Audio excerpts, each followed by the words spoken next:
Qanaqa qilib biz tirik qoldik? Bizning uyimizga bespilotnik qulab tushdi. Avvallo sizlarga kattakon rahmat aytmoqchiman. Bu men uchun qanchalik qadrli ekanligini tasavvur ham qila olmaysiz. Men sizlarga ta'zimdaman. Sizning g'amxo'rligingiz va muhabbatingizni his qilish men uchun juda muhim. Qayg'urgan, duo qilgan, yozgan va qo'llab-quvvatlagan har bir kishiga rahmat demoqchiman. O'sha kuni biz uyda zalda o'tirgandik. Katta vitrajli deraza bor edi va men xuddi nimadir sodir bo'lishini oldindan sezayotgandim. Ko'chaga qarab turgan edim. Deraza yonida o'g'lim nyanya bilan o'tirgan edi.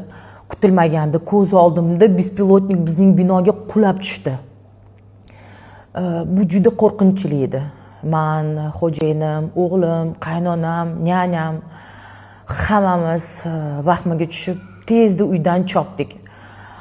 Parkovkaga tushib u yerda 3 soatcha o'tirdik. Shu payt menda shunaqa darajada vahma boshlandi. Qayoqqa qochishni, nima qilishni bilmadim. Faqat o'g'limni himoya qilishni o'yladim. Keyinchalik xo'jayinim mashina tashkil qildilar. Bizni boshqa shaharga, Raslxemga olib ketdilar. U yerda 2 kun o'zimizga kelishga harakat qildik.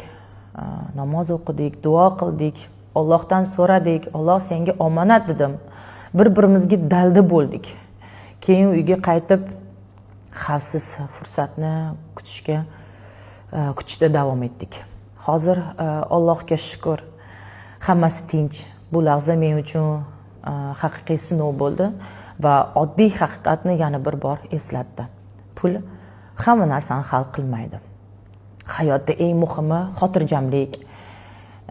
Yaqinlaring sog' salomat bo'lsa, o'zing sog' salomat bo'lsang, qo'l oyog'ing omon bo'lsa, buni hech qanday pulga sotib olib bo'lmaydi.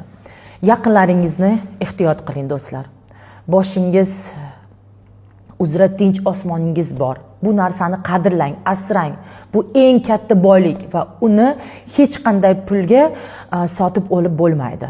Yaratganning irodasi bilan kecha ona yurtimizga qaytib keldik. Alhamdulillah biz tirikmiz va yaqinlarimiz yonimizda.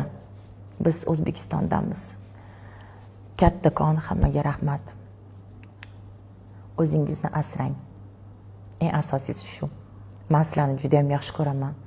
Yana bir bor duoingiz uchun katta rahmat. Men ta'zimdaman.